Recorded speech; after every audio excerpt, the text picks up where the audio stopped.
Bonjour à tous, j'espère que vous allez bien. Aujourd'hui, on se retrouve pour le top des ventilateurs 140 mm et je vous propose qu'on attaque ça tout de suite après l'intro.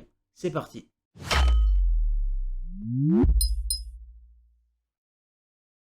Comme je vous l'ai dit tout de suite avant l'intro, aujourd'hui, on se retrouve pour un guide d'achat de ventilateurs 140 mm parce que j'avais fait le 120 il y a un petit moment.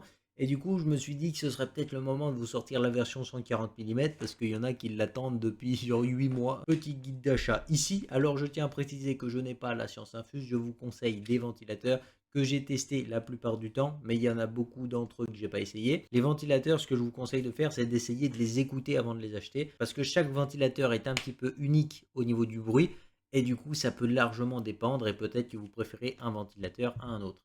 Donc, on commence cette vidéo avec les ventilateurs non RGB, parce que c'est ce qu'il y a le plus, et on commence directement avec le meilleur rapport qualité-prix de cette vidéo. Et ici, on retrouve le Arctic P14, qui est un excellent ventilateur, très bon débit d'air, assez bonne pression statique, même l'une des meilleures de cette vidéo. Et honnêtement, c'est un ventilateur qui va être passe-partout. Il est très bon pour les boîtiers fermés, il est très bon pour les boîtiers ouverts. Sur water cooling, il se débrouille particulièrement bien, mais bon, tout ce qui est forte pression, on privilégie le 120 mm en général parce que c'est plus simple. Mais voilà, sinon on a ici un ventilateur qui tient très bien la route et ça fait plutôt plaisir. 33 € les 5, comme vous pouvez voir, donc c'est pas très cher, hein. Ça revient vraiment pas cher le ventilateur. Ça nous fait à peu près 7 € le ventilateur. Maintenant, on attaque le suivant qui est ici justement un concurrent d'à peu près direct, même s'il est un peu moins intéressant que le P14. C'est le Be Quiet Pure Wings 2 qui est aussi une très bonne référence ici. On va avoir un ventilateur d'assez bonne qualité. Be Quiet, c'est vraiment leur point fort ici, mais on y reviendra un petit peu sur le haut de gamme. Là, on est sur de l'entrée de gamme, donc ventilateur plutôt silencieux. C'est des ventilateurs qui sont dédiés uniquement au boîtier parce que très faible pression statique et boîtier plutôt ouvert tout simplement parce que, encore une fois, très faible pression statique. Mais ça reste une très belle option pour 12,95 €. Vous pouvez vous équiper pour pas trop cher. Également, une option très abordable ici à très forte performance, c'est les Fractal Dynamic X2. Alors, ces ventilateurs-là, ils vont être plutôt bruyants en pleine vitesse. En général, Fractal, ils ont des ventilateurs qui montent à environ 2000 tours minute. Jusqu'à environ 1500 tours minute, vous arrivez à avoir un niveau sonore qui est relativement raisonnable, mais en général, les derniers tours minute pour aller les chercher, là, le bruit va vraiment exploser. Et c'est un petit peu dommage. Mais c'est les défauts de chez Fractal avec les versions dynamiques surtout. C'est ce qu'on avait vu justement sur le Fractal dynamique en water cooling qu'on avait essayé. Mais ici, c'est un très bon ventilateur qui est capable d'atteindre 100 CFM au niveau des débits d'air. C'est vraiment un gros débit. Et en plus de ça, niveau pression, il est plutôt bon. Malheureusement, ça va être son bruit à haut régime. Donc, il faudra plutôt le canaliser. Mais à 14 € pièce, honnêtement, c'est vraiment un excellent ventilateur. Et ça, c'est sûr. Maintenant, vous avez également chez Noctua en entrée de gamme, même si on arrive un peu dans le milieu de gamme. On arrive ici avec le Noctua NF-P14S en version Redux, qui était une très bonne option. Ce ventilateur va être disponible en plusieurs vitesses. On va avoir 900 tours minute, 1200 tours minute et 1500 tours minute. Son avantage à lui, c'est qu'il est relativement pas cher, qu'il est relativement silencieux et qu'il offre d'assez bonnes performances. Alors voilà, c'est des options qui sont plutôt intéressantes ici. Je ne sais pas trop quelle vitesse vous recommandez le plus. Personnellement, je vous dirais de prendre le 1500 tours minute parce qu'il est au même prix que les deux autres et au moins vous avez une meilleure plage de réglage.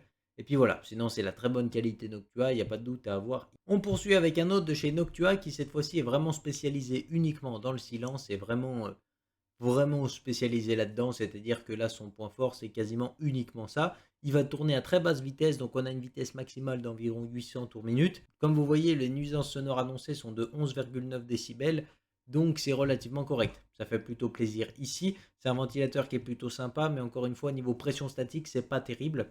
Ça se débrouille, mais c'est pas le top non plus, donc on conseillera pas trop pour les boîtiers fermés et on conseillera pas trop non plus pour les refroidissements, mais je pense que vous en doutez. Par contre, là, des ventilateurs qui sont plutôt bons en boîtier fermé, et c'est d'ailleurs leur grosse spécialité, c'est les ventilateurs de chez Fantech qui sont principalement conçus pour les boîtiers très fermés de chez Fantech parce qu'ils aiment bien faire ça sur le haut de gamme. On pense notamment au Evolve X que vous avez pu voir pendant longtemps sur ma chaîne, qu'il faudra que je fasse la vidéo de présentation un de ces jours, hein. Je pense qu'il faudra que je le fasse.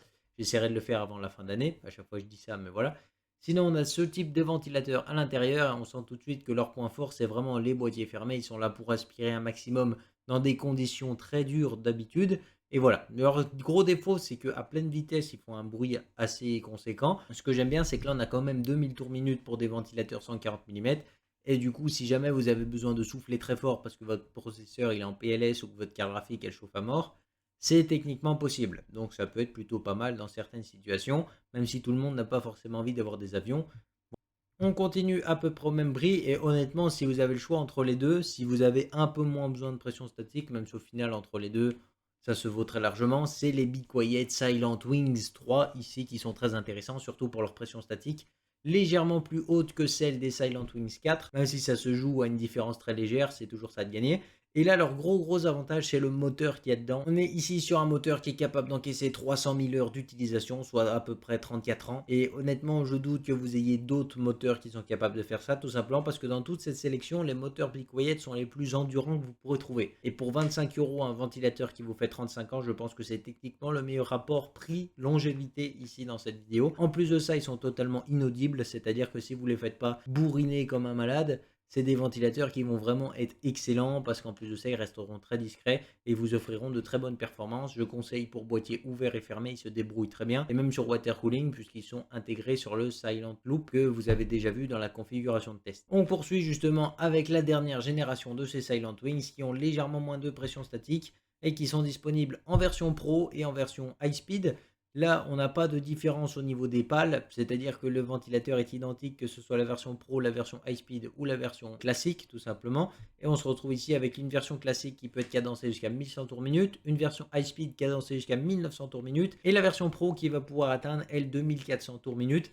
Donc c'est relativement intéressant comme vitesse. Encore une fois, pour les water cooling et les ventirades, ça peut être pas mal, le 2400 tours minute, mais c'est bruyant. Je tiens directement à le préciser, c'est bruyant. Au niveau de tout ce qui est classique et high speed, ça va. On va dire que le high speed se laisse entendre, mais le classique, même à pleine vitesse, il est quasiment inaudible. Je dis quasiment parce qu'on l'entend quand même, mais vraiment c'est un niveau de silence qui est très agréable. Personnellement, j'ai remplacé les ventilateurs de mon Fantech Evolve X avec cela et j'entends plus rien du tout. Genre vraiment, je les ai mis quasiment à fond tout le temps.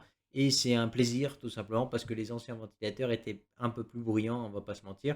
Et là, on passe vraiment sur un confort sonore qui est très agréable. Maintenant, on va attaquer les ventilateurs adressables RGB. Et puis, je vous ai sélectionné 3 références qui, pour moi, sont un petit peu intéressantes. On a les Aspect de chez Fractal Design qui sont sortis très récemment. En 140 mm, ils sont cadencés à 1000 tours minute maximum, donc c'est plutôt raisonnable pour des 140 mm. On va être sur des ventilateurs plutôt orientés boîtier ouvert. De toute façon, quand on a des ventilateurs RGB, c'est mieux si on peut les voir. C'est pas forcément des ventilateurs que je conseillerais pour des water cooling ou des ventirades, ni des boîtiers fermés, étant donné que leur pression statique n'est pas forcément folle. Niveau longévité, malheureusement, c'est pas le top du top, même si ça fait assez l'affaire. On est sur 60 000 heures d'utilisation à peu près, ce qui nous donne environ 6 ans. Donc voilà, on va dire que c'est plutôt correct. L'éclairage est plutôt bon, sans pour autant avoir des LED de super bonne qualité, mais c'est plutôt pas mal. Si jamais on va avoir un petit peu plus cher ici, regardez par contre le pack de 3 pour ce ventilateur. C'est les Arctic P14 en version adressable RGB, et ça c'est vraiment une bonne option ici. On a les mêmes performances et les mêmes avantages que l'Arctic P14, donc très bonne pression, très bon débit, ça s'intègre parfaitement sur tout type de boîtier, sur tout type de water cooling et même tout type de ventirade. Le seul défaut ici, c'est que l'éclairage est concentré au centre, donc il faut aimer ce style d'éclairage. Et puis sinon, on va avoir un éclairage avec des LED qui ne sont pas de super bonne qualité. Elles sont déjà d'assez bonne qualité, honnêtement, pour le prix. Et on finit cette vidéo avec des ventilateurs de chez Be Quiet, encore une fois. On se retrouve ici avec des Lightwings de chez Be Quiet en version classique. On va se méfier ici parce qu'il existe également en version high speed, et le problème de la version high speed, c'est que c'est pas les mêmes pales, donc il n'a pas les mêmes caractéristiques en général. Donc cette version classique, elle va être cadencée à une vitesse relativement stable et va être optimisée un petit peu pour la pression statique, même à basse vitesse, étant donné qu'on a 7 pales qui vont lui donner justement cet avantage de pression. On va avoir par contre la version high speed qui, elle, aura malheureusement plus de pales.